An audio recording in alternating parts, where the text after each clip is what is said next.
Antônio Gualberto, né, da Universidade Federal da Bahia.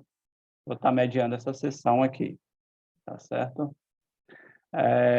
Então, pelas orientações, são 15 minutos, né, para exposição por parte dos autores, em torno de 10 minutos para o debatedor, né, no caso sou eu, e mais 5 minutos, né, liberado para participação da audiência, né, contribuições, questionamentos.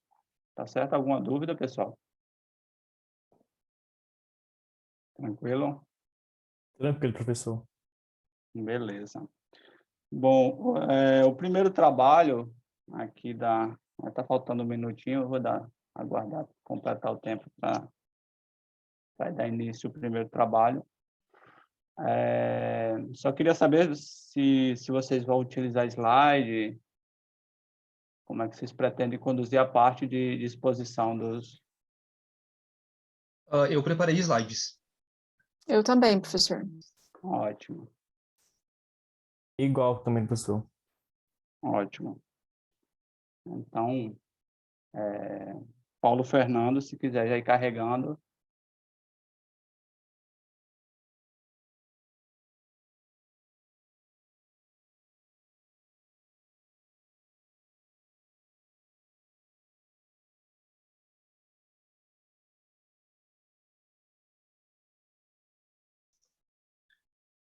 Alguém pode me confirmar se compartilhou? Compartilhou, sim. Só não está em tela cheia. Pronto. Ótimo. Bom, então vamos dar início. Então, novamente, boa tarde a todos, sejam bem-vindos à nossa sessão aqui do 21º Congresso USP. Nós temos 3 trabalhos nessa sessão. Então, o primeiro trabalho intitulado Impactos dos Sentimentos Racionais e Irracionais dos Investidores sobre o Retorno e Volatilidade do Mercado Brasileiro. Os autores Paulo Fernando Machner, é isso mesmo? Isso. Paulo Sérgio Sereta e o Marcelo Augusto Ambrosini. Paulo, então, em torno de 15 minutos aí para a sua exposição, fique à vontade. E, ao final, a gente parte para o processo de interação. Tudo bem? Tudo bem. Então, boa tarde a todos. Prazer enorme estar mais um ano aqui no evento. Bem, eu me chamo Paulo, o primeiro Paulo, Paulo Marchner. Eu sou doutorando em administração na Universidade Federal de Santa Maria, da área de finanças.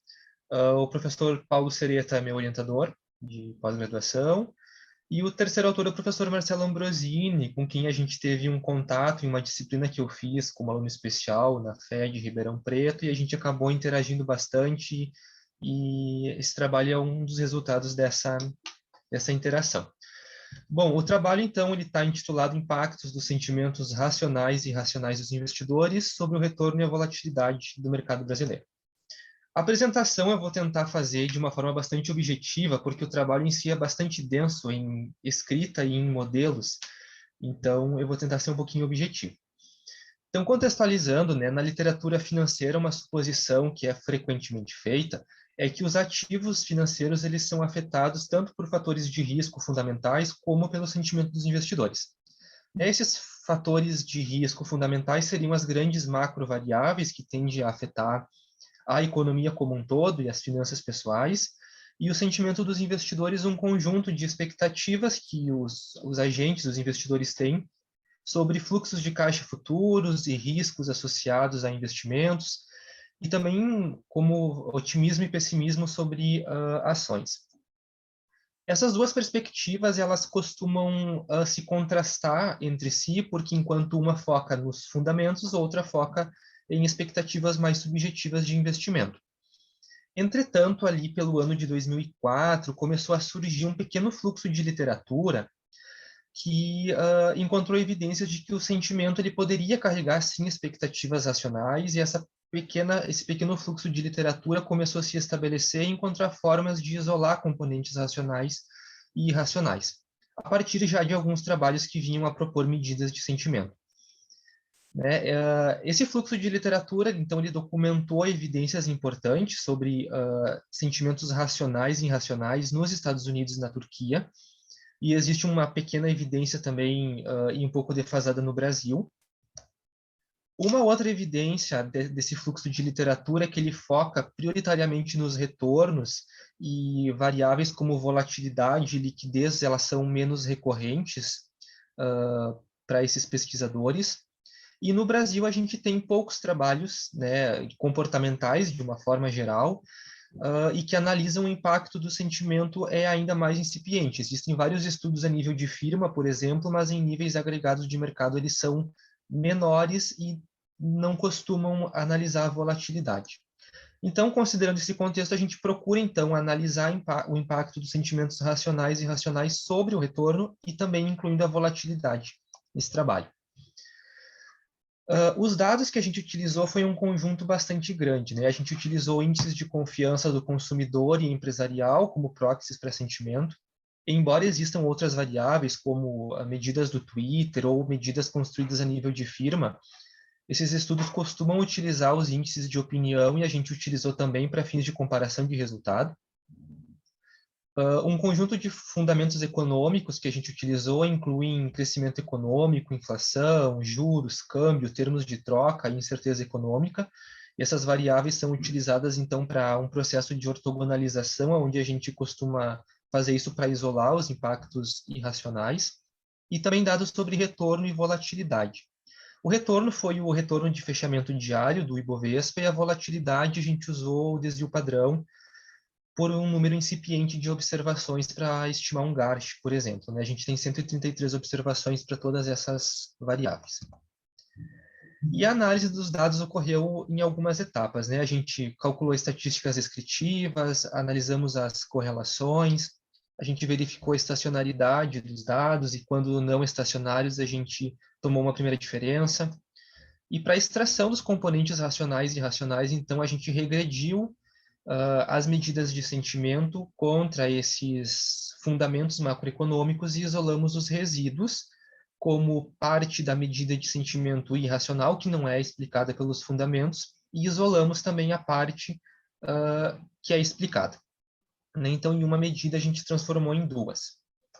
Depois disso, a gente estimou 2 modelos VAR, né, para analisar esse impacto. E a escolha do VAR foi por 2 motivos, né? Primeiro, porque é um modelo amplamente utilizado nesse fluxo de literatura, né? E a gente tem documentações assim de impactos de curto prazo aonde o VAR se encaixa. E para estimar o VAR, a gente tomou um cuidado muito grande, né? Os trabalhos anteriores, embora extremamente bem publicados, eles negligenciam algumas regras e alguns critérios estatísticos que o VAR tem, e a gente procurou tomar bastante cuidado quanto a isso, né? Então, a gente determinou o número de defasagens, a ordenação das variáveis, estimamos o modelo ideal e geramos as funções de resposta a impulso e apresentamos as decomposições de variância. Né? Os trabalhos anteriores não costumam apresentar decomposições de variância, e o número de defasagens e a ordenação é arbitrária pelos pesquisadores. Isso é uma coisa que não se costuma fazer, seria errado do ponto de vista estatístico. E os principais resultados a gente vai apresentar diretamente o principal, né? As estimações auxiliares a gente não vai apresentar. Para estimar o impacto dessas medidas de sentimento sobre o retorno, a gente estimou um VAR 5, então, e das figuras de A a D, a gente apresenta na figura A o impacto do sentimento racional do consumidor sobre o retorno, onde a gente observa um impacto negativo e significativo no terceiro mês, implicando uma diminuição dos retornos. Na figura B, a gente observa a resposta do retorno do Ibovespa ao sentimento irracional, né, uma medida de consumidor, e a gente observa um impacto positivo e significativo no quinto mês. E possivelmente uma explicação que a literatura aponta aqui é de que os traders de ruído, os comerciantes de ruído, demoram um pouco para imitar as negociações dos arbitradores racionais, por isso esse impacto é um pouco mais tarde, ali por volta do quinto mês.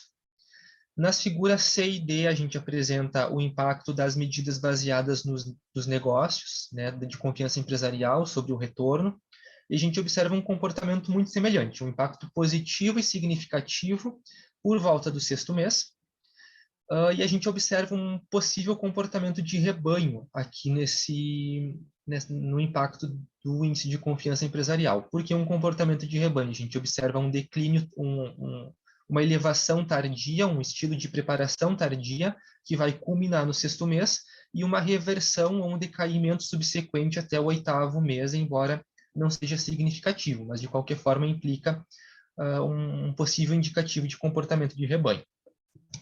Uma outra evidência importante aqui é nas figuras B e D, que estimam o impacto dos componentes irracionais, a gente observa que existem impactos positivos e significativos, né? E isso vai de encontro a uma evidência já bem estabelecida na literatura de que um otimismo irracional costuma elevar os retornos a valores acima dos valores intrínsecos, seguidos por um processo de reversão aos valores fundamentais. Foi exatamente o que a gente encontrou aqui na estimação das medidas de irracionalidade.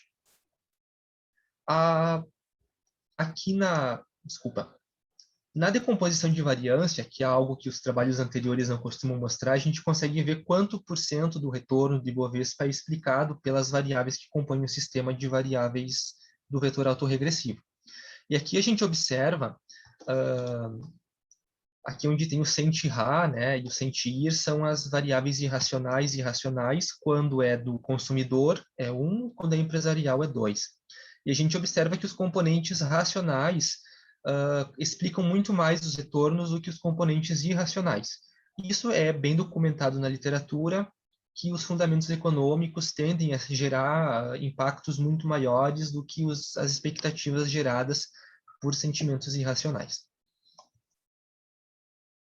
Aqui a gente apresenta um modelo 2, onde a gente estima as variáveis de sentimento e a volatilidade do Ibovespa na mesma regra de ordem do retorno, né? Figura A e B, as medidas de confiança do consumidor em racional e irracional, e figura C e D, impactos do índice de confiança empresarial quando é racional no C e quando irracional no D. A gente observa na figura A um impacto negativo e significativo entre os primeiros meses, insignificantes depois de então, semelhante a um comportamento que a gente viu no mercado da Turquia, que é um mercado emergente e que é mais plausível de ser comparado. Na figura B, a gente verifica um impacto positivo e significativo da medida irracional de confiança do consumidor sobre a volatilidade. Então, a medida irracional tende a elevar a volatilidade nos períodos iniciais, e a literatura também sugere que os negociadores de ruído, os traders de ruído, eles costumam negociar em conjunto, né, elevando os volumes de negociação e, por consequência, aumentando a volatilidade dos retornos. Então, é uma explicação que é plausível perante a literatura existente. Na figura C, a gente observa a resposta da volatilidade do Ibovespa à medida racional de confiança empresarial. A gente observa um impacto negativo e significativo entre o 2º e o 3º mês, e um impacto positivo no 4º mês. Então, primeiro houve uma redução de volatilidade, seguido por um aumento de volatilidade. Aqui existem algumas possíveis explicações, né? Como é a medida de confiança racional, essa redução pode ter sido causada por conjecturas muito bem feitas dos arbitradores racionais, né? Ou a gente também identificou no processo de isolamento dos componentes que a medida de confiança empresarial ela é menos afetada pelos fundamentos. Então, ao mesmo tempo em que pode ser uma conjectura muito bem analisada, pode ser algo superficial e mal analisado. Então, aqui, embora existam possíveis conjecturas que possam ser feitas, o fato de essa medida ser pouco explicada pelos fundamentos racionais acaba dificultando bastante isso. E na figura D, a gente observa a resposta da volatilidade ao sentimento irracional da medida de confiança empresarial, onde a gente não encontra nenhuma relação significativa. Na decomposição de variâncias, aqui a gente observa um comportamento muito parecido com a explicação dos retornos, onde as medidas racionais costumam explicar em maior magnitude do que as medidas irracionais. E aqui a gente se deparou com um problema explicativo bastante complexo, porque como os trabalhos anteriores não costumam seguir toda a regra de ordenamento de estimação de um VAR e acabam tomando algumas decisões arbitrárias, a gente não teve como comparar a decomposição de variância com outros mercados, como a Turquia ou como os Estados Unidos, por exemplo. Possivelmente os Estados Unidos têm uma explicação muito maior, né? Mas a gente não tem nenhum suporte para fazer nenhuma conjectura se isso é pouco, se isso é bastante, porque os trabalhos anteriores, como eu disse, pulam essa etapa ou não apresentam por algum motivo. E quanto às considerações finais, algumas das principais evidências foi que um aumento no sentimento impacta os retornos do Ibovespa de forma positiva ou negativa, na maioria das vezes entre o quinto e o sexto mês. Na volatilidade, esse impacto é mais rápido, ela ocorre nos períodos iniciais. Existe um forte suporte para os fundamentos econômicos, né, como determinantes do mercado brasileiro. E isso implica, então, que a negociação fundamental dos arbitradores racionais teria um impacto muito maior do que os comerciantes de ruído. E em termos de magnitude, as medidas de sentimento baseadas em negócios teriam um impacto muito maior do que as medidas de confiança do consumidor. E a gente acredita, então, que esses resultados eles contribuem, teoricamente, estabelecendo e atualizando uma evidência que já havia no Brasil antes de 2009, né, e elas se somam a esse pequeno fluxo de literatura, incluindo um mercado emergente nas evidências que existem. A gente também acredita que ele tem implicações importantes para investidores, que devem estar atentos às variáveis macroeconômicas, aos fundamentos no momento de estabelecer estratégias de investimento, na escolha de ações, e também aos formuladores de política e autoridades monetárias, né? Como a gente observou que os fundamentos econômicos são muito mais importantes, a gente alerta que mudanças repentinas ou abruptas em variáveis macroeconômicas que incidem no consumo podem afetar a psicologia das pessoas, dos agentes e posteriormente refletir no mercado de ações. Então a gente deixa um alerta sobre essa questão.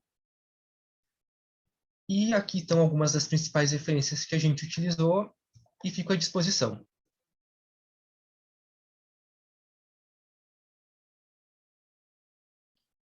Ok, Paulo, excelente. Obrigado pela tua apresentação. Antônio, eu fecho a apresentação ou como que eu procedo agora? Você pode fechar, em geral, eu vou fazer comentários gerais, não vou focar em nenhum ponto da apresentação, você pode fechar para a gente interagir. Então, parabéns pela apresentação, pelo trabalho, né? Acho que é um trabalho bem interessante. Nessa sessão tem, pelo que eu li, trabalhos bem de boa qualidade, né? Excelente qualidade. Então, eu acho que vocês têm uma boa possibilidade, né, de publicação depois definitiva. E eu vou trazer alguns pontos aqui para a gente interagir, pensar, né, refletir e tentar, dentro do possível, agregar em termos de melhoria do trabalho, né? Então, eu acho que eu não vou gastar os 10 minutos, depois eu abro para os demais participantes aqui da sessão puderem, para que eles possam interagir com o Paulo. Bom, o primeiro ponto, Paulo, que assim, quando eu estava lendo o teu trabalho, na verdade, é uma parte em relação a essa questão do construto de sentimento do investidor, né? Então, você decompõe ele na parte racional e irracional, e aí eu fico pensando, assim, enquanto elementos para entender, né, a dimensão racional e irracional. De um lado, você tem os determinantes, né, as categorias, né, econômicas, e do lado você tem a ideia do efeito manada, né, a questão do efeito rebanho. E aí eu fiquei pensando, dentro do contexto atual, né, não lembro exatamente o momento histórico de construção desse construto, né, mas hoje, quando a gente tem a ideia da discussão da dimensão de governança ambiental e social, até que ponto a gente não teria, talvez, um outro elemento para compor esse sentimento do investidor, né? Por que eu estou dizendo isso? É porque muitas vezes, sei lá, o cara sob a perspectiva racional, ele pode ver uma empresa que ela sob a perspectiva racional, ela é interessante para investir, mas muitas vezes ela pode não investir naquilo por uma questão de ordem de governança ou social ou ambiental. E nem isso, por sua vez, também não é necessariamente um sentimento de rebanho, né? Eu estou deixando de agir nesse sentido, porque eu estou acompanhando o que a maioria está fazendo, né? Assim, é uma questão meio filosófica, mas eu acho que, em termos de desenvolvimento da teoria, né, do construto teórico que trata disso, é algo que pode ser um ganho futuro em termos de desenvolvimento da teoria, né? Eu não sei se faz sentido isso que eu estou falando, eu queria te ouvir em relação a esse ponto primeiro, depois eu faço mais algumas intervenções. Tá bem. Antônio, quando a gente foi determinar quais variáveis a gente iria incluir para o processo de ortogonalização, a gente pensou em incluir algumas variáveis ambientais, por exemplo. A gente fez vários testes, a gente colocou os acidentes ambientais como variáveis dummy no controle da extração. A gente procurou alguma série temporal sobre emissões de CO2 e a gente não encontrou essas variáveis. Só que nesse fluxo de literatura, a gente não encontrou trabalhos que relacionem diretamente a sentimento do investidor ou que alguma expectativa seja gerada por isso. O que a gente encontra estudos de evento analisando reações, overreaction ou subreações posterior a algumas desses eventos. O que a gente fez na estimação dos modelos VAR foi incluir variáveis exógenas para controlar a crise financeira que está no trabalho e para controlar a pandemia de Covid-19 também. Essas variáveis dummy dos acidentes ambientais aqui no Brasil, elas não foram significativas nas regressões, então a gente acabou não colocando elas no modelo, mas foi um teste que a gente acabou fazendo. Se a gente tivesse encontrado uma série temporal de emissões de CO2, por exemplo, possivelmente seria interessante e não seria difícil justificar, embora a gente não tenha encontrado uma série temporal em frequência mensal para colocar lá. Perfeito, perfeito. Eu acho que, de certa forma, há espaço para se pensar nisso, né? Eu acho que você foi preciso em termos de não ter esses dados, mas eu acho que é algo que eventualmente, em trabalhos futuros, né, talvez alguma outra proxy que vocês encontrem, poderia enriquecer para um outro trabalho. Bom, alguns outros pontos, né, que eu destaquei aqui. Lá na parte dos dados e métodos, na verdade, assim, algo que, para mim, né, a variável lá de incerteza econômica, acho que pela relevância dela, eu senti necessidade de uma maior explicação, né? Talvez seja uma questão de deficiência minha, em termos de compreensão em relação a isso, mas a importância, e depois lá na sequência do trabalho eu vi que é uma variável extremamente relevante dentro dos achados de vocês. E aí é só uma sugestão, se possível, né, na versão para publicação final, detalhar melhor tanto a questão do que representa essa variável, como é que ela foi tratada no trabalho de vocês, né? Pode ser algo que talvez eu que tenha essa deficiência de compreensão, mas fica uma sugestão. Tá bem. Se quiser comentar. Não, eu vou acatar a sugestão, eu concordo.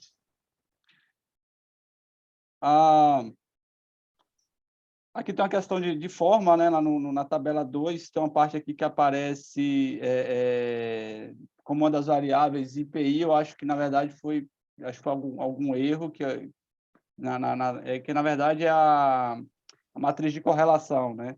Aí tem um lugar que aparece a sigla IPI, né? Eu acho que foi erro de digitação, depois vocês só dá uma checada nisso. Um outro ponto que eu destaquei aqui é na parte que vocês fazem a segregação, né, do sentimento do investidor, né, o 101, 102, eu vou chamar com essa nomenclatura, né, vocês trazem lá o R quadrado, né? Uma sugestão, eu não sei se vocês encontram isso, seria comparar esse nível de ajuste que vocês encontraram com outros da literatura, né? Se o pessoal tem encontrado, se está próximo ou não. Eu já te respondo. Isso é possível fazer sim.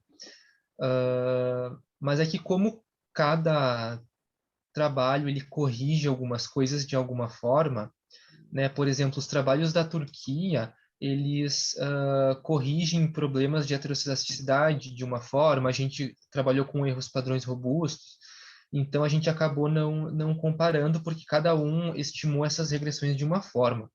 Mas é possível fazer algum comentário sobre a magnitude do quanto as variáveis explicam ou não o fenômeno. Talvez até trazendo essa ponderação, né, de que mesmo que não seja, digamos assim, possível comparar diretamente, mas para fins de intuição, né, talvez para entender o quanto isso é representativo ou não. Enfim, uma sugestão. Depois você discute com os coautores e avaliam se é pertinente ou não.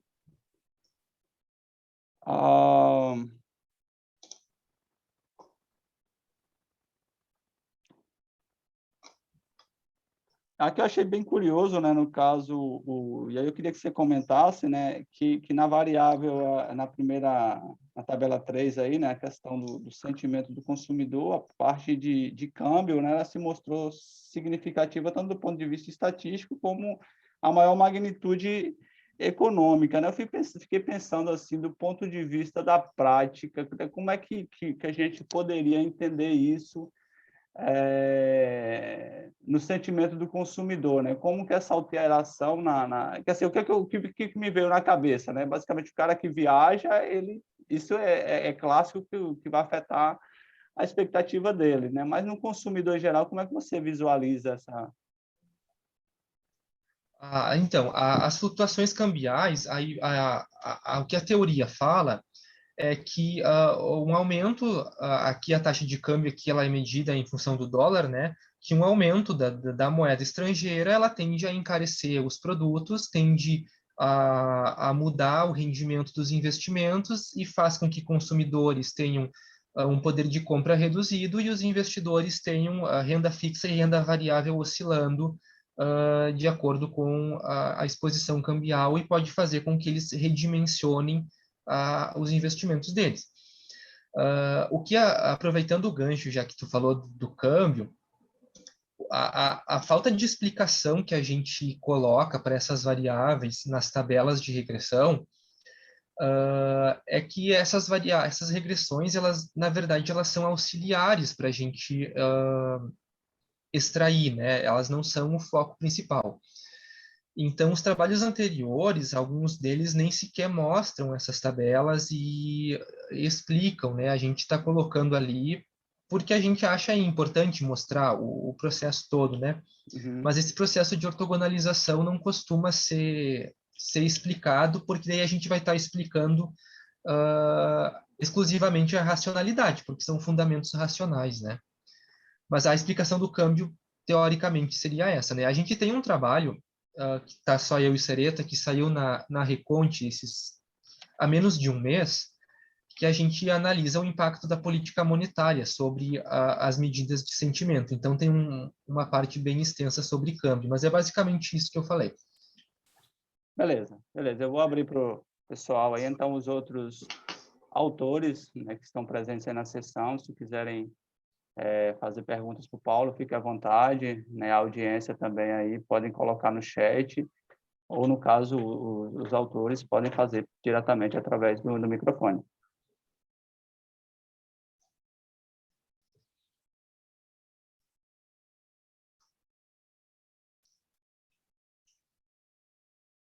Ninguém tem pergunta para o Paulo, gente?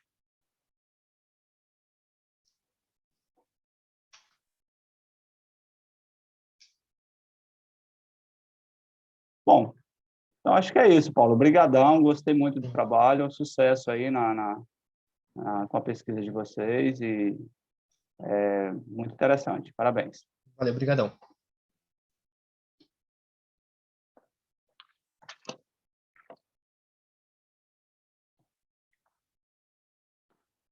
Bom, na sequência, né, nós temos o segundo trabalho aqui da sessão, titulado Excesso de Confiança do CEO e o Risco de Relatórios Financeiros Fraudulentos, Evidências no Mercado de Capitais Brasileiro, autoria do Alex Ferreira Lopes, da UFPB, a Caritza Moreira, o Werner Glaucio Lopes Lucena e o Orleans Silva Martins, né, o pessoal aí da Federal da Paraíba. Então, Alex, 15 minutos aí para a tua exposição e em seguida a gente abre para o processo de interação. Fica à vontade. Vocês veem a minha tela, pessoal? Sim, só não está em tela cheia. Foi agora? Sim. Bom, então, mais uma vez, boa tarde, pessoal. É um prazer imenso estar aqui no primeiro congresso da USP, né? Como aluno de mestrado do PPG-CC da Paraíba. Então, como o professor já falou, o nosso trabalho se intitula como Excesso de Confiança do CEO e o Risco de Relatórios Financeiros Fraudulentos, Evidências de Capitais Brasileiro.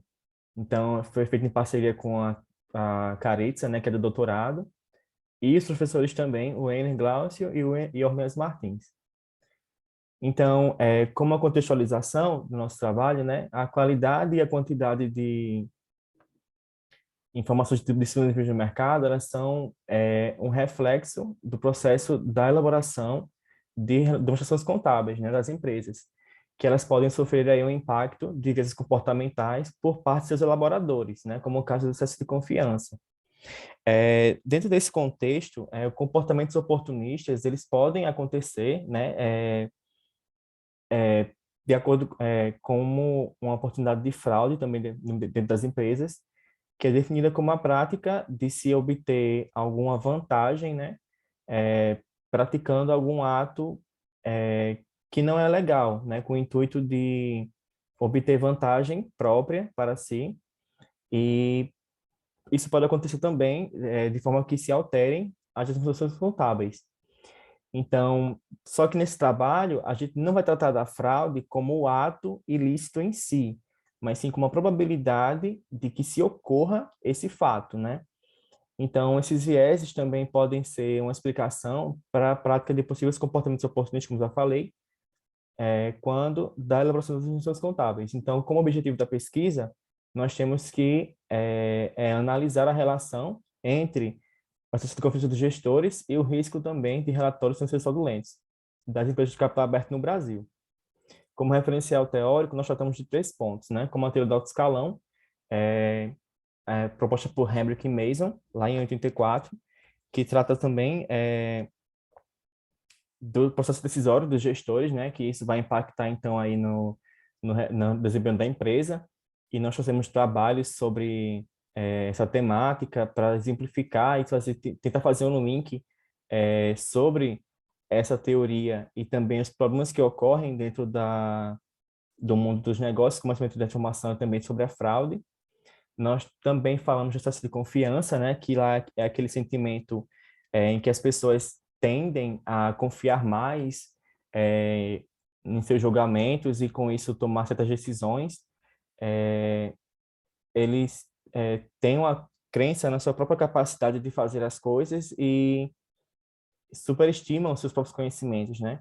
E também tratamos sobre as relações fraudulentas, que aí trouxemos trabalhos sobre essa temática e sobre como identificar essa possibilidade. Então, geralmente os trabalhos, eles focam em modelos de previsão de manipulação de resultados e também de probabilidade de falência.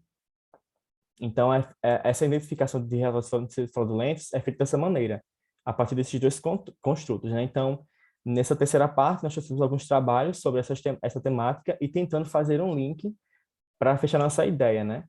No caso, é de tentar mostrar que os gestores, eles podem sim, através desse excesso de confiança, de alguma forma impactar a demonstração desses relatórios contábeis e também enviesar esses resultados. Então, como metodologia, nós tratamos com as empresas não financeiras, listadas na B3, né? Eles excluímos as financeiras por causa das suas especificidades, e no período foi de 2010 a 2019. E os dados foram tratados da economática, né? E as informações dos gestores pegas deu sumas de referência das empresas, durante o período da análise. Então, como primeiro ponto, né, a variável dependente da pesquisa, nós partimos do modelo de Benete 99, a partir de algumas variáveis, sendo elas o índice de recebíveis de vendas, o índice de qualidade de ativos, o índice de margem bruta, de crescimento de vendas, o índice de depreciação, que é esse outro aqui, o índice de despesas com vendas gerais administrativas, o índice de alavancagem e também o índice de ativos de acrúios totais por ativos totais. Então, a partir desses parâmetros, nós refizemos, né? Nós reestimamos, na verdade, esses parâmetros a partir de outro estudo, né? Que foi o de Martins Ventura Júnior, que foi já desse ano. E aí, só que a diferença desse para o nosso é que eles estimaram em 2010 a 2015, e nós fizemos uma atualização desses parâmetros, né? Então, chegamos aqui nessa regressão Probit, e a partir dela nós conseguimos montar o M-Score, né? Que seria então o índice aí de manipulação de resultados, para ser uma proxy para esse risco de retrações fraudulentas. Após isso, o índice de excesso de confiança ele foi obtido por meio de uma metodologia, né, chamada TOPSIS, com entropia. Essa TOPSIS foi feita no intuito de estabelecer rankings para esse excesso de confiança para cada empresa. Então, a gente se utilizou de algumas variáveis, né, foram 4, que dentro da literatura elas conseguem captar um maior ou um menor excesso de confiança dos gestores, né? Então, foi a alavancagem financeira, o volume de suas de tesouraria, controle familiar e o volume de pagamento de dividendos. Então, nós pegamos essas 4 variáveis aqui, nós ajustamos elas, né, de forma que elas tivessem entre si alguma similaridade, e aí foi formado esse ranking, né, que foi composto aí para cada ano por empresa um índice de excesso de confiança. Então, a gente estimou o modelo econométrico, né, como é que vocês estão vendo aqui, essa regressão aqui, pegando então o RRFF, que é a variável dependente, seguido do excesso de confiança, o gênero do CEO, que é uma variável dummy, se acima o valor 1, se for feminino, do gênero feminino, e 0 se for masculino, a dívida líquida, que é o passivo oneroso sobre o caixa equivalente de caixa, o tamanho da empresa, que foi o logaritmo natural no ativo total da empresa, o ROA, né, retorno do ativo, que é o lucro líquido sobre o ativo total, a liquidez corrente da empresa, ativo circulante sobre o ativo circulante, e as demais variáveis, né? O controle para ano, para setor e o erro de regressão. Então, aqui na análise dos resultados, a gente vê na análise descritiva que a probabilidade das empresas terem relatórios financeiros fraudulentos ficou em 17%, né? Então, comparando com outra pesquisa, o resultado ficou parecido, né, com a de Martins Ventura Júnior. E só que isso a mediana dessa variável aqui está tão distante do valor da média por conta das especificidades das empresas, né? Então, a gente trabalhou com várias empresas de diversos setores da B3, né, diversas características. Então, isso se explica nesse sentido. Já o excesso de confiança dos gestores, ele ficou em torno de 30%, né? Então, ou seja, os gestores aqui, perdão, eles são moderadamente super confiantes, né? E já as demais variáveis também apresentaram valores distintos por conta dessa variabilidade de empresas, dessas características de empresas. E a fim de ver a relação das variáveis do estudo, a gente fez aqui uma matriz de correlação de Sperman, e a gente vê, né, que o excesso de confiança ele está relacionado com o problema de retração financeira fraudulento de maneira negativa, né? Então, assim, como é que... o menor taxa de confiança dos gestores, ele aqui não seria o resultado esperado que a gente queria, né? Mas, assim, aqui está dizendo que o menor taxa de confiança impactaria na probabilidade, né, de ter relação fraudulenta. E as demais variáveis também, ó. A gente vê aqui que o gênero do CEO, né? Então, a gente vê se a ausência de mulheres no conselho, por exemplo, impactaria também nessa variável, a gente vê que é tudo significante. E sobre a dívida líquida, a gente não pode inferir alguma coisa porque não deu significativo. Já em relação ao tamanho, né, da empresa, a gente vê que a empresa de menores tamanhos também tem influência nesse M-score. Então, a gente tem uma explicação que seria assim, uma empresa que é pequena, ela não teria tanta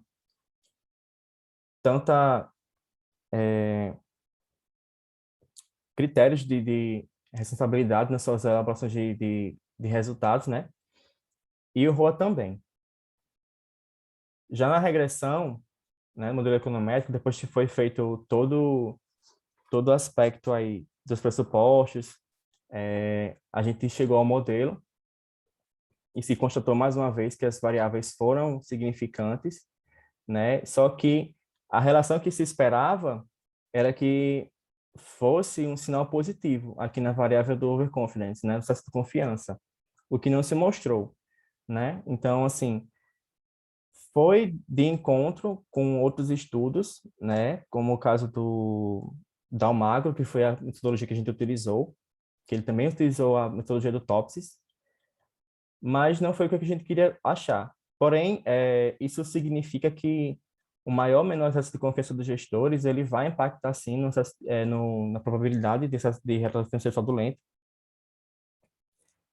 e que o gênero também, né, a ausência de mulheres como CEO também vai impactar aí esse M-score, e também o tamanho da empresa, né?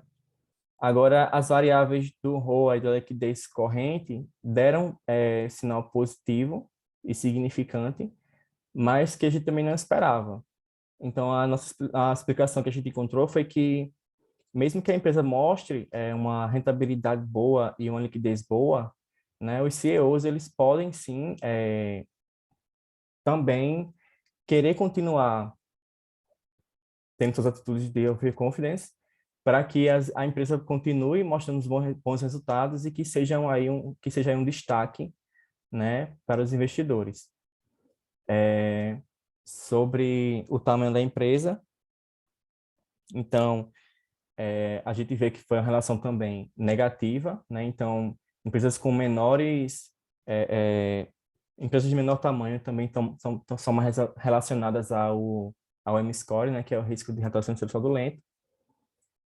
E sobre as considerações finais, a gente mostra que há uma associação, sim, entre o excesso de confiança dos gestores e o risco de retração de fraudulento, porém, apesar de ser uma relação significativa, precisa ser negativa em sua estimação. Como contribuições, a gente traz evidências, né, acerca dessa associação e tenta contribuir para a literatura, né, e para as consequências do mercado sobre esse aspecto. Também utilizamos o M-Score, né, como proxy para o risco, né, de retração fraudulenta, tomado de informações econômico-financeiras das empresas que tiveram que refazer ou republicar suas demonstrações contábeis a pedido da CVM durante o período analisado. Uma limitação da nossa pesquisa também foi que a gente não encontrou trabalhos sobre essa relação, já que a gente fez comparações indiretas com trabalhos que utilizaram justamente resultados e também essa de confiança dos gestores. Então, essas seriam as questões dessa pesquisa, e desde já agradeço e fica aí aberto aos questionamentos de vocês. Ok, Alex, obrigado pela tua apresentação. Parabéns pelo trabalho. Eu vou finalizar alguns pontos aqui para a gente interagir na sequência, eu abro para os participantes, né? Um primeiro ponto, né, que eu destaquei quanto lia o teu trabalho, que assim, no título vocês falam de excesso de confiança do CEO e lá no objetivo, né, vocês colocam excesso de confiança dos gestores, né? E aí, ao longo da tua fala também na apresentação aparece mais como excesso de confiança dos gestores. Então, só para alinhar isso aí ao longo do trabalho, né? Eu acho que eu já, pelo que eu conheço um pouco da literatura, existe ambos os construtos, né? Excesso de confiança do CEO, excesso de confiança dos gestores, mas é importante vocês alinharem aí esse ponto. Uma outra reflexão que eu tive enquanto lia o teu trabalho é que, embora lá no final você fale de associação, né, a ideia da regressão como se assim fosse de tentar explicar os relatórios, o termo aqui, risco de relatórios financeiros fraudulentos a partir do excesso de confiança, né? E aí eu imagino, e aí eu queria te indagar, né, se existe a possibilidade, né, como é que aparece na literatura, se existe se o risco ele pode afetar o excesso de confiança,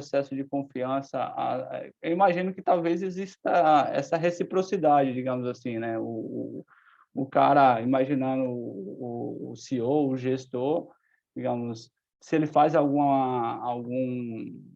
digamos assim, alguma manipulação, eu não sei exatamente o termo para utilizar, e aquilo dá certo, aquilo, em tese, afeta o excesso de confiança, ele tende a repetir aquilo. Como é que aparece isso na literatura? Professor, apesar do CEO não participar diretamente da elaboração das informações contábeis, ele dá o tom, né, dessas divulgações. Então, assim, a literatura aponta diversos casos de excesso de confiança, né, e também a gente se baseia no Teodoro Scala por causa disso. Se o gestor dá o tom sobre o que vai ser demonstrado pela empresa, e se o desempenho da empresa é formado por características de quem está no topo, então a gente vê que existe essa possibilidade, né? Que se ele for uma pessoa super confiante, como na literatura existem diversos construtos para que sejam medidas essa variável, então aí ficou na cabeça da gente que essa relação poderia existir, né? Então, assim, se o gestor é super confiante, né? Se a empresa é como se fosse um retrato dele, então essa possibilidade devia ser explorada. Tranquilo. Assim, só um ponto, eu acho que talvez merece um certo cuidado, é sempre falar de associação e não de uma relação causal entre uma variável e outra, tá? Uhum. Lá no modelo de vocês, embora vocês citem que a literatura não... Vocês, digamos assim, pegaram o que aparece na literatura, termos de variáveis que podem explicar o risco de relatórios financeiros fraudulentos. Eu confesso que, assim, intuitivamente, eu senti falta de algumas variáveis de governança, né? Vocês colocam a questão do gênero do CEO, mas eu acho que existem outras variáveis de governança que afetam o excesso de confiança. Então, se há um maior monitoramento, eu acho que o cara ele fica mais reticente em adotar alguma prática potencialmente fraudulenta, né? Então, eu acho que uma sugestão para vocês é ver se existe alguma outra variável, mesmo que não exista na literatura, eu acho que para fins, até para teste de robustez, Uhum. incluir alguma outra variável de governança, né? Que, inclusive, lá na introdução vocês citam, né? Só recuperar aqui rapidinho.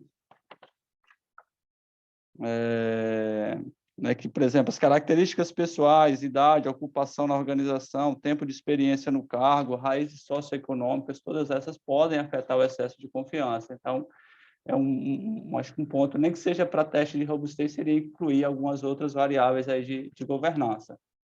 né, o tempo no cargo, enfim. Isso. Esse artigo, ele foi feito de uma disciplina, professor. Então, assim, essas demais variáveis demandariam um tempo maior, né, de coleta, né, porque tipo uma coisa manual.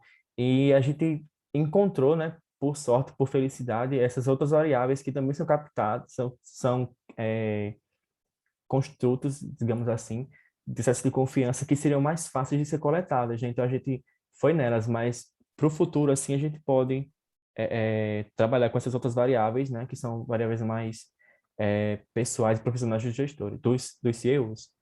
Eu acho que para uma publicação, né, definitiva, uma boa publicação, acho que robusteceria os resultados de vocês. Lá na parte do análise do resultado, na estatística descritiva, né, na parte da variável M-score, tem algumas... eu fiquei curioso para saber a quantidade da frequência, né, dessas empresas que o M-score é 0, né, na composição da amostra de vocês. Eu acho que isso é um dado importante, né, porque se forem muitas, né, vocês podem estar, na verdade, testando o risco de não fraude, né, de não ter relatório fraudulento, do que o risco de relatório fraudulento. Então, acho que é importante vocês apresentarem lá na estatística descritiva qual é o montante, né, de empresas que esse M-score é 0, e, se possível, né, fazer também um teste de robustez, considerando só aquelas que não são 0, né? Porque embora, digamos assim, eu não possa afirmar categoricamente que não existe, né? Não existe relatório, mas a probabilidade tende a ser 0, né? Então, eu acho que o ideal seria fazer um teste excluindo essas empresas em que o M-score é 0. Uhum. Ver se tem mais algum ponto aqui que eu... O professor Marcelo Botelho levantou a mão. Oi, Marcelo, pode falar. Você consegue falar? Vamos ver. Ah, deu certo. Vê se vocês estão me ouvindo aí. Estou ouvindo sim, Marcelo, pode falar. Tudo bom, Antônio? Bom te ver. Igualmente.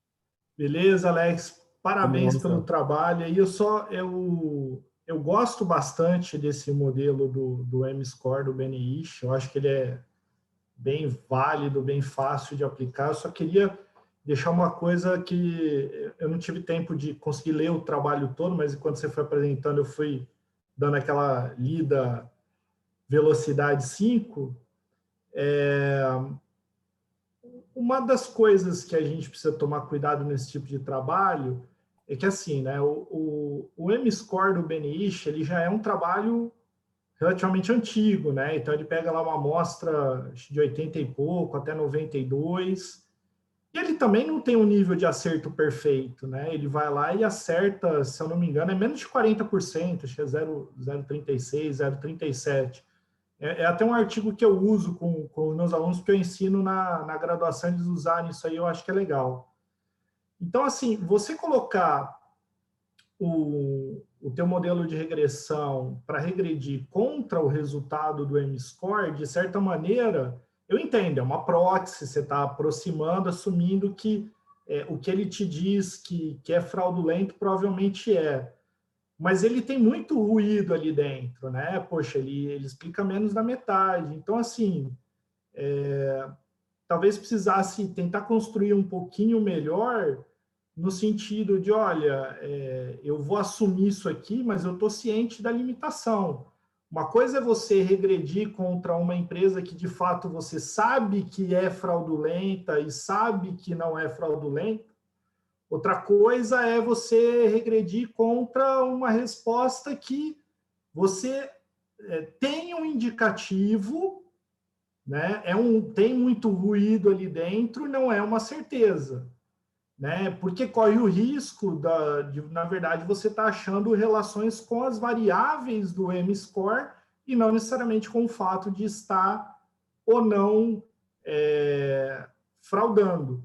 E uma coisa que é muito legal na construção do M-Score, e eu acho que essa é uma coisa que vocês precisam trazer mais para o texto, aí, pensando numa publicação final, é a lógica do incentivo, né? Então, assim, eu tenho um incentivo para fraudar. Onde eu vou fraudar? Eu vou fraudar em contas a receber. Ah, eu vou fraudar aqui, eu vou fraudar ali. Ele meio que vai aonde os lugares aonde empossa as contas quando você frauda, né? Então, na tua lógica que você quer trazer a visão do CEO, precisa fazer um link. Como que o CEO afeta essas contas? Porque senão fica assim, não, eu tô medindo eu tô vendo se ele acerta uma outra medida, mas essa outra medida tem um monte de ruído, entendeu? Tentar construir melhor pensando, não, peraí, eu estou tentando pegar o CEO, porque o CEO vai ter uma gerência sobre essas medidas que servem para identificar fraude, porque é ali que normalmente se atua, aí eu acho que você consegue uma construção mais interessante. Tá? Era só essa sugestão. Obrigado aí, Antônio, parabéns pelo trabalho. Senhor professor, obrigado também pelas considerações. Obrigado, Marcelo. Excelente intervenção. E um último ponto aqui da minha parte é que, assim, durante o período amostral de vocês, né, foi, né, no caso, 2010 a 2019, no caso aqui específico do Brasil, tem alguns aspectos exógenos, né, que até o trabalho anterior citou, né, por exemplo, a questão da recessão, né, depois da crise financeira de 2014, que isso pode afetar também o excesso de confiança. Então, eventualmente, colocar uma variável para tentar controlar isso aí, né? Porque se o cara ele está numa situação digamos, estresse maior, né, do ponto de vista de restrição financeira, etc., isso pode afetar o excesso de confiança dele. Eu acho que vocês podem pensar em colocar uma dummy aí para controlar 2014 para cá, que é a parte da, né, estagnação ou recessão. Não sei exatamente como é que a literatura tem descrito isso, mas eu acho que vale a pena controlar. E aí eu abro para os demais participantes aí outros questionamentos, outras intervenções aí em relação ao trabalho do Alex.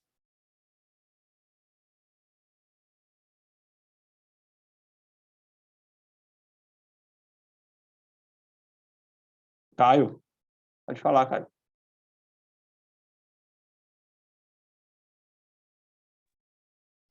Bom, boa noite a todos. Parabéns, Alex, pelo trabalho. Obrigado, Vinícius. Estava dando uma olhada, fazendo a leitura, né? E lá na página 13, no segundo parágrafo, aí você disse que os resultados estão alinhados com o Dalmagro, et al., com relação ao impacto negativo no gerenciamento de resultados. E como o seu trabalho tem um tema como tema principal fraude, parece que você está relacionando, dizendo que fraude e gerenciamento de resultados é a mesma coisa. Então, só queria deixar essa alerta para você, porque depois, numa versão final para a publicação, o avaliador pode achar que você está realmente dizendo que fraude e gerenciamento de resultados é a mesma coisa, quando, na verdade, são coisas diferentes. Tá bom? Essa é somente uma sugestão que eu gostaria de compartilhar com você. Certo, Vinícius. Obrigado, viu? Só que a gente fala depois, né, que fez relações indiretas, mas isso é um ponto bem pertinente, porque está logo no começo do texto, né? Antes da gente dizer isso. Exatamente. Pode passar a falsa percepção de que você entende que gerenciamento e resultado de fraude é a mesma coisa. Muito obrigado pela consideração. Parabéns. Obrigado. Excelente. Excelente, Vinícius. Inclusive, eu fiquei com essa mesma impressão, né, do Vinícius aí, em relação à questão de deixar claro esse ponto, né, porque como você utiliza o trabalho do Dalmagro para justificar, ao mesmo tempo, isso pode levar o leitor a entender que existe essa mesma coisa, né, como ele falou, a questão do gerenciamento de resultados e fraude. Mais alguém gostaria de participar aí? Trabalho do Alex? Não? Bom, então, obrigado, Alex. Mais uma vez, parabéns aí pelo trabalho. Desejo sucesso agradeço. aí. Obrigado também.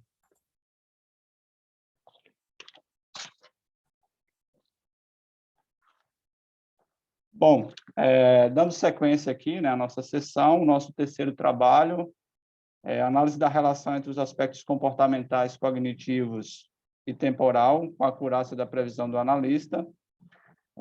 O trabalho da Paula Carolina Nardi, ou Nardi, não sei exatamente a pronúncia, o Evandro Ribeiro, o Joselino Bueno, né, os três da Universidade de São Paulo.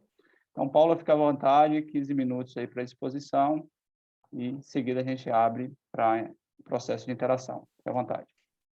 Obrigada, professor. Boa tarde, né, a todos. Então, eu sou a professora Paula aqui da FEA de Ribeirão Preto, e esse trabalho, ele é um trabalho inicial de um projeto de pós-doc que eu estou desenvolvendo junto com um grupo de pesquisa em psicologia comportamental e aspecto cognitivo, em parceria aí com o professor Evandro, também na FEA de Ribeirão Preto, e o professor Joselino, que é professor do Departamento de Psicologia da FEA, de Psicologia da USP de Ribeirão Preto também. Bom, o trabalho, né, ele está instaurado dentro do conceito do mercado de capitais, né?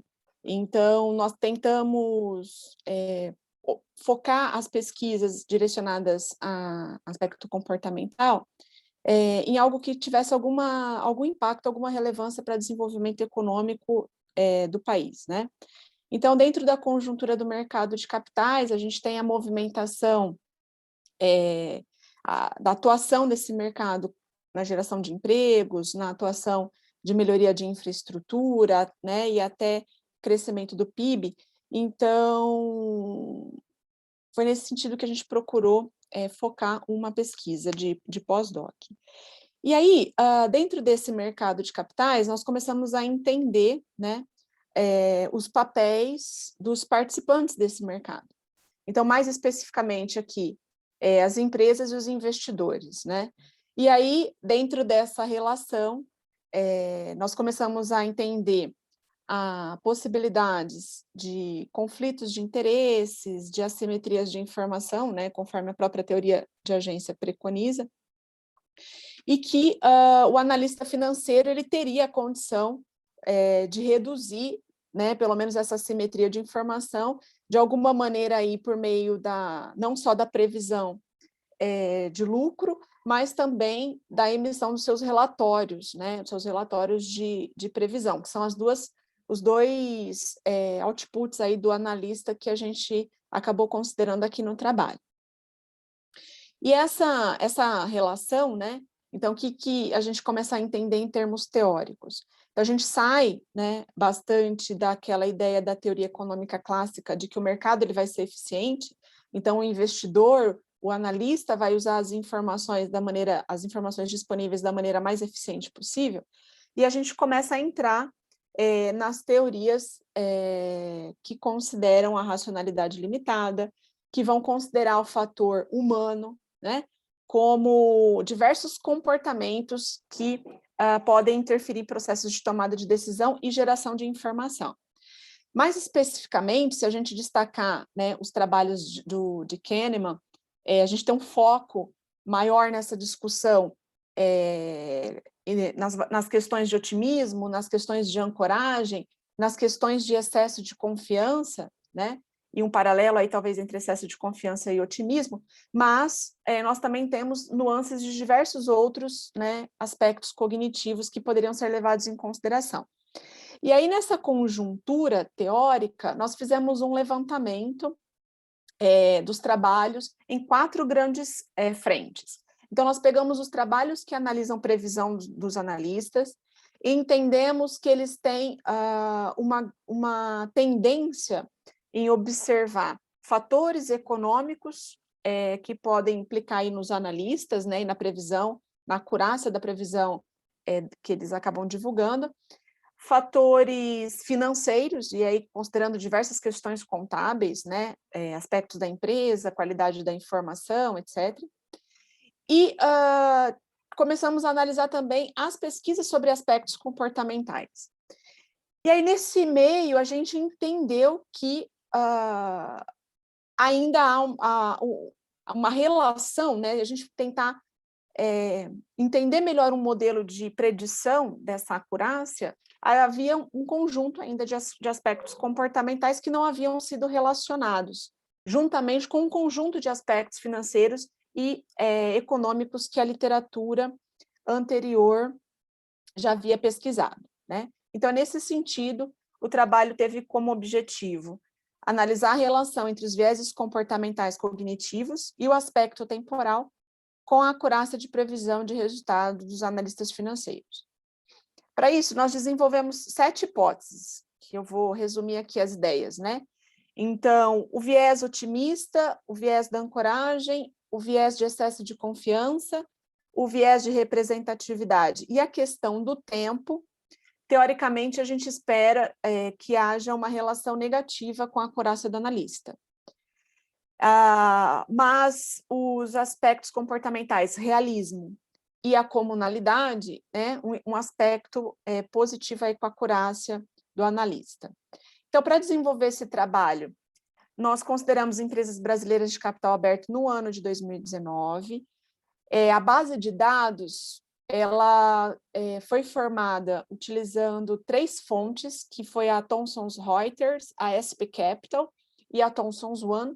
A Thomson One, mais especificamente, para levantamento dos relatórios dos analistas, porque nós fizemos uma pesquisa por indivíduo, né? Então, por analista, então nós pegamos o relatório de cada analista aí nas empresas que ele acabava fazendo o processo de previsão, e usamos o software Diction e o Stata. O Stata para as questões estatísticas, e o Diction, ele é um software que até então as pesquisas nacionais não tinham utilizado para essa relação que a gente está propondo no trabalho, mas ele é um software em que ele faz uma leitura dos relatórios do analista, né?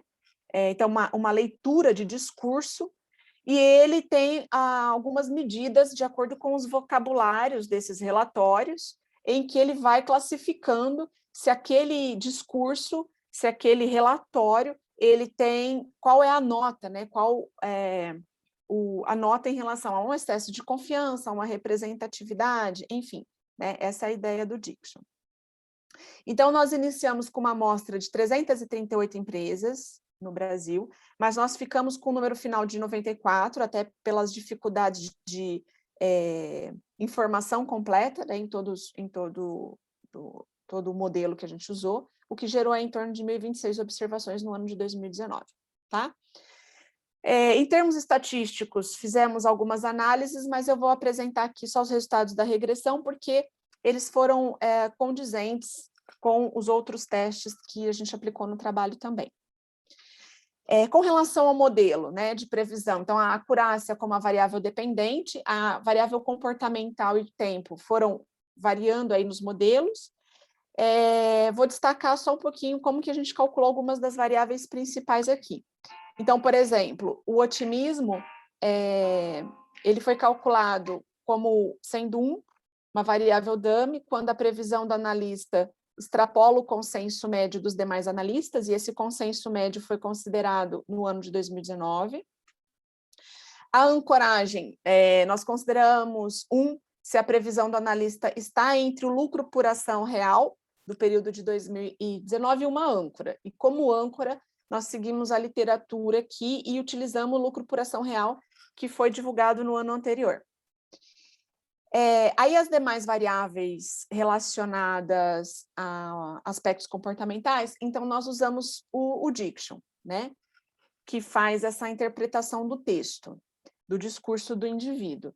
Então, eu trouxe aqui para vocês terem uma ideia do que ele considera, né, de expressões que ele considera no excesso de confiança, na representatividade, no realismo, na comunalidade. E o tempo foi a diferença entre a previsão do analista e a data do lucro por ação real. Bom, como resultado, então, trazendo aqui para resumir os resultados da regressão, o que a gente identificou? O otimismo, a ancoragem, tiveram uma significância estatística, né? O otimismo, uma relação negativa, e a ancoragem, uma relação positiva, tá? Então, qual que é a ideia do otimismo? A ideia de superestimar o lucro por ação, né, o lucro, né, da empresa tem uma tendência a uma menor acurácia do analista. diferentemente do que do que a literatura espera, né? E aí considerando muito a questão da literatura internacional, que é desenvolvida sobre o aspecto da ancoragem, mas aplicando esse fator aqui no Brasil, o efeito foi positivo, né? Então, a ideia de o analista usar uma âncora, ele usar uma base de uma informação anterior, acaba sendo benéfico aí na acurácia da sua previsão. Embora o excesso de confiança e a representatividade, eles não tenham tido uma significância estatística, o sinal está condizente com aquilo que era esperado pela teoria, né? Com relação ao realismo, a comunalidade e a questão temporal, o realismo também não apresenta uma significância estatística, mas a ideia também prevalece o que é esperado pela literatura, uma relação positiva.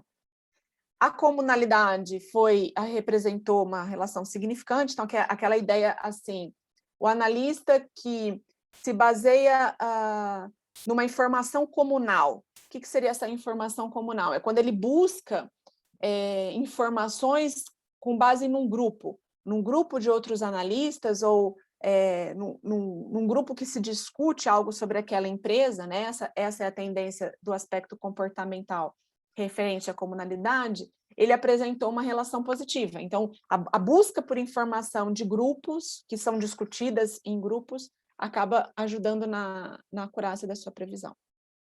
E a questão temporal, como já é esperado pela literatura, teve um impacto negativo. Então, quanto mais distante, né, ali a previsão, menor a acurácia do analista. Então, diante desses resultados, né, nós conseguimos, o estudo ele consegue não rejeitar, né, as hipóteses 1, 6 e 7 do trabalho. A hipótese 2 foi um resultado contrário ao que era esperado, né, pela literatura. As hipóteses 3, 4 e 5, embora a gente não tenha tido uma representação estatística, os sinais estão coerentes com aquilo que a literatura é esperado. Então, assim, se a gente parar para observar o todo do trabalho, dos resultados, os achados eles estão muito relacionados, né? Assim, fazem sentido se a gente parar para pensar um pouco sobre a conjuntura do Brasil, né? Se a gente tem uma instabilidade econômica, uma instabilidade política, as características de desenvolvimento do próprio mercado, né? Então, quer dizer, um indivíduo otimista, um impacto negativo na sua acurácia. O uso de uma ancoragem, de um balizador, pode ter um impacto positivo, né? Então, nesse sentido que a gente pode entender um pouco da lógica dos resultados que foram encontrados. Como considerações finais, o trabalho, ele mostrou, então a gente consegue identificar, né? Então, se a gente para pensar no modelo de predição da acurácia do analista, faz sentido a gente considerar aspectos como a ancoragem, o otimismo, a comunalidade e o tempo, né? Nesse modelo. E a ideia do trabalho é a gente chamar a atenção, principalmente no Brasil, que tem uma literatura ainda mais escassa da relação desses aspectos comportamentais, né? Até nós tivemos recentemente o Congresso de Behavior, aí oferecido pela FEA de São Paulo também, que a gente começou a discutir mais essa questão no Brasil, quer dizer, faz muito sentido a gente começar a olhar um pouco para as pesquisas nesse sentido, né? Até na revisão desses modelos de tecnologia de informação, de previsão de resultados, a gente precisa trabalhar um pouquinho mais esses fatores nas pesquisas. Então, essa é a ideia do trabalho, que a gente gostaria de chamar a atenção. Aqui eu tenho algumas referências mais importantes, né, relacionadas ao trabalho, e fico aí, eu e a equipe, à disposição daquilo que vocês tiverem dúvida. Muito obrigada, professora, obrigada a todos. Obrigado, Paula. Obrigado pela apresentação. Parabéns pelo trabalho, né? Trabalho bem interessante.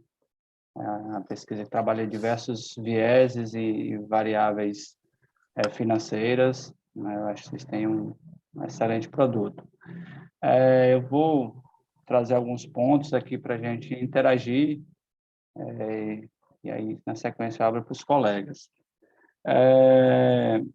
Assim, na verdade, assim, um ponto de curiosidade, né? por exemplo, lá na parte dos resultados, né, que você fala da questão do viés da ancoragem e que ele teve digamos assim, um resultado contrário ao que era esperado pela literatura, né? Eu fiquei me pensando, será que isso é algum aspecto particular do mercado brasileiro? Tem algum sentido isso, né? Fiquei tentando entender. Aí eu gostaria de te ouvir em relação a isso, né? Será que, de repente, até no trabalho posterior, tentar investigar melhor isso? Antônio, sim, assim, esse trabalho, ele foi o trabalho inicial de um projeto maior.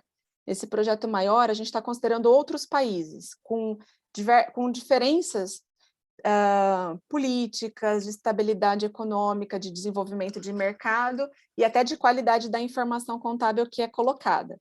Então, assim, eu já te adianto que sim, que a gente tem algumas diferenças, esses fatores diferenciam nesse resultado da ancoragem.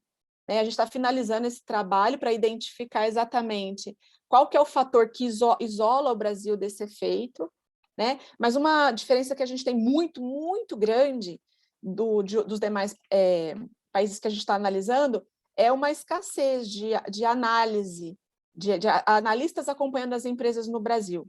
Então, talvez esteja relacionado com isso ainda. Então, a gente está testando, mas a gente está testando esses diversos outros aspectos também dos países para chegar numa resposta mais exata sobre essa sua pergunta. Justamente esse é o encaminhamento que a gente está dando.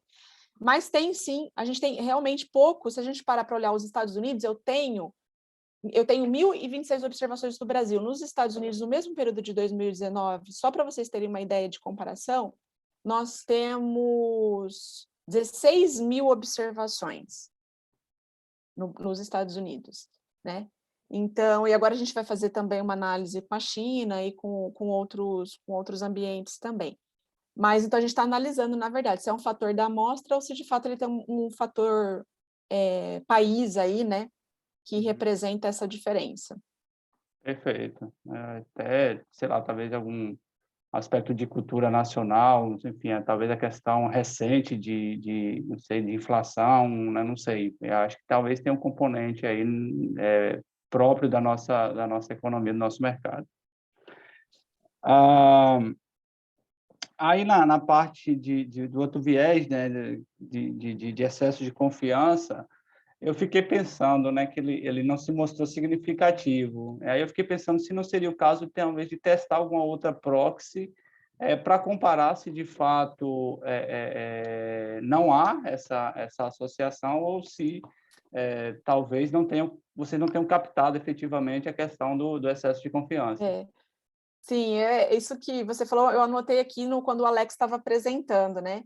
Que eles captaram o excesso de confiança de outra maneira que eu não tinha visto ainda, né? Eu não tinha até então nesse trabalho feito. E eu já anotei aqui, inclusive, para fazer esse teste. E até talvez o Alex, porque o dele deu um resultado diferente do que ele esperava, se eu não me engano, né? Deu negativo com o índice da fraude, aí o Marcelo acabou comentando que talvez esse índice também tenha alguma consideração, e aí talvez a gente até podia trocar, se ele quisesse essa forma como eu usei o excesso de confiança para testar e corroborar ou não o resultado que ele teve, e eu já notei que eu vou fazer isso.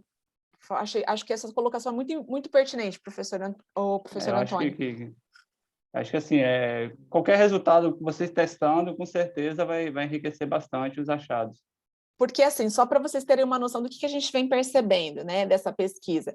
Como a gente usou um software que faz uma análise de discurso, então, com base nas palavras que o analista coloca, né, a gente pode ter, mas eu não posso afirmar, isso ainda a gente está investigando, a gente pode ter um discurso que não representa, que ele pode ser mascarado. Você concorda comigo? Sim, é uma escrita. Sim. Né?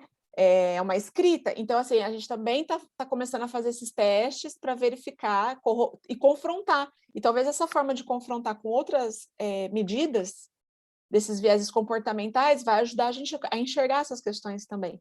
Né? Porque é uma escrita e o indivíduo pode estar manipulando aquela escrita, né? Para vender melhor. Isso, como você falou, né? Como são poucos analistas, você não sabe até que ponto eles podem ser capturados, né? E isso pode enviesar o tipo de relatório. Isso, é que eu estou sem o meu resultado aqui dos Estados Unidos em mão, mas assim, como os Estados Unidos a gente tem um volume muito, muito maior, muito mais significante, a gente está conseguindo perceber certas nuances. Inclusive, a ideia é aumentar o período, né, para a gente começar a ver um pouco mais do comportamento. Por que a gente usou só 2019? Porque cada relatório é coletado manualmente, cada relatório. A gente demorou 7 meses para montar essa base de dados, né? Mas a ideia é essa também, que às vezes a gente consegue captar com o tempo, acompanhar esse indivíduo com o tempo.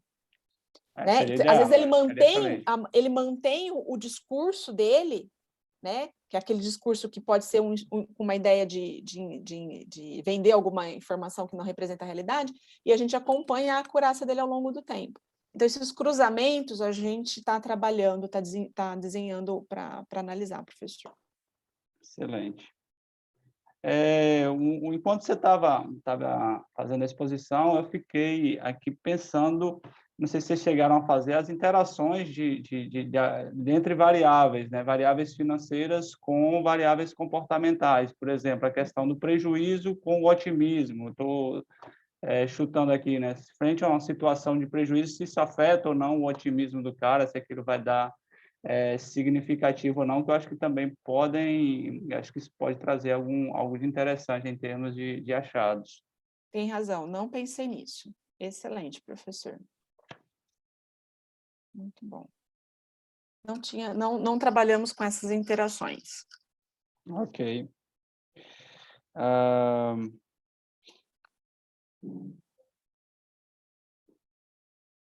E aí, só da minha parte, só para terminar, um outro ponto, na verdade, uma provocação, né? Até que ponto, digamos assim, talvez a acurácia afete também alguns vieses comportamentais, né? Então, à medida que o viés comportamental afeta a acurácia, existe uma curva de aprendizagem que aquilo vai gerar uma redundância, né? Então, só uma provocação que eu queria fazer para terminar. Sim. Eu acho que essa sua provocação também é uma coisa que a gente parou para pensar, para organizar, e isso quer dizer, dá para a gente, na verdade, desenvolve muito trabalho em relação a tudo isso que a gente está discutindo aqui. Mas você tem razão, e a gente poderia fazer uma análise, inclusive, dos próprios aspectos comportamentais entre eles, né? Porque aqui a gente olhou isolado.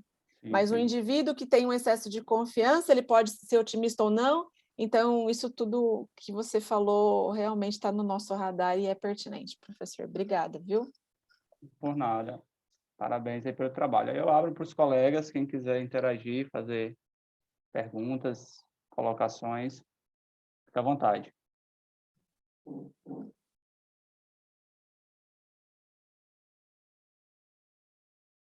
Ainda temos 9 minutos, pessoal.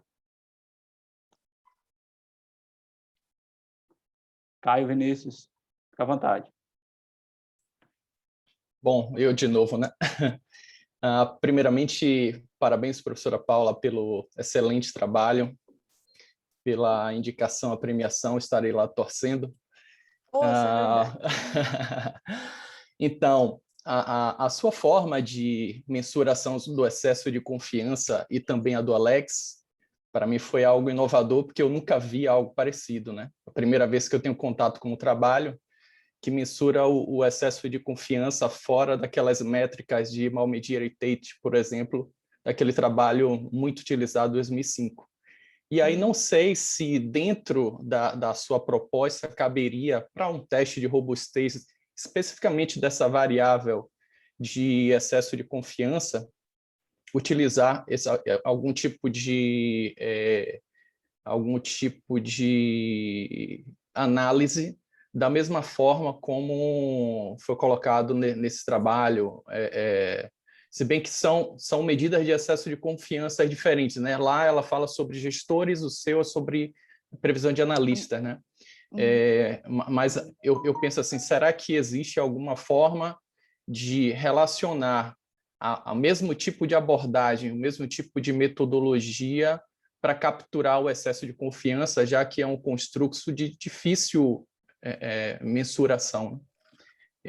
Só uma sugestão que me veio essa curiosidade e intenção de entender melhor como utilizar outras formas de mensurar o excesso de confiança, se tem alguma relação ou não. Uhum. Caio, eu acho que isso sim é uma coisa que a gente precisa fazer. Não é só o excesso de confiança que a gente tem essa possibilidade de captar de outra maneira. A representatividade também, a gente tem um trabalho do Kahneman que faz uma métrica diferente. O otimismo, na verdade, a gente testou, a gente trabalha, essa foi a métrica que eu usei aqui, mas a gente trabalha com otimismo com 5 possibilidades de métrica, de cálculo, e a própria ancoragem. Também a gente tem possibilidades de fazer mensurações diferentes. Essa do excesso de confiança, essa do Alex, eu não pensei, da mesma maneira que você foi surpresa para mim. E essa que você comentou, a gente tentou, mas a gente não conseguia chegar nos mesmos números de observações que eu usei no trabalho. Eu teria que ter uma redução. Mas talvez nos Estados Unidos eu possa aplicar ela, porque a gente tem um banco bem maior. E eu acho que eu vou fazer esse teste, sim, Caio. Foi uma boa lembrança que você me deu, sim. Excelente, mais uma Muito vez, obrigada, parabéns. viu, Caio? Eu que Obrigada. agradeço pela contribuição. Mais alguém? Ô, Paula, é uma curiosidade, por que vocês não exploraram o framing? Oi, professor? Por que vocês não exploraram o efeito framing enquanto viés cognitivo? Não sei. Porque existem alguns Por trabalhos quê? nessa linha de Uhum. comportamental que têm utilizado, né, o efeito framing, né, a forma, o pessoal chama de frame, efeito moldura, né, a forma de apresentação, como aquilo pode gerar alguma decisão, afetar a forma de tomada de decisão, né? E aí eu fiquei curioso agora, né? Uhum. Não, professor, não tinha considerado realmente esse fator. Assim, eu vou anotar aqui para fazer essa verificação desse efeito cognitivo. Hoje a gente está ampliando, inclusive, para outros aspectos que a gente tem de estilos cognitivos, né? Sobre a intuitividade, sobre a racionalidade, várias outras. Eu tenho hoje um levantamento de 19 outros aspectos que a gente pode analisar.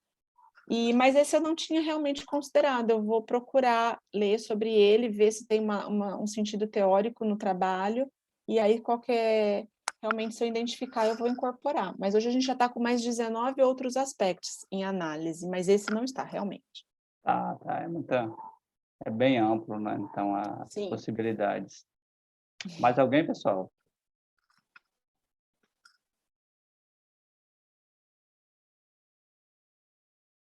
Ainda temos 4 minutos.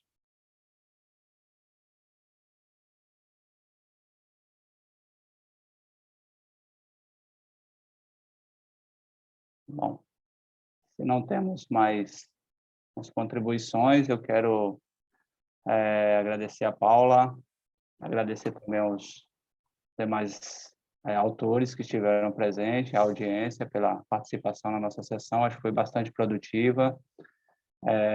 Tive a possibilidade também de aprender, né, em relação a isso, então parabéns a todos e um excelente congresso aí para todo mundo.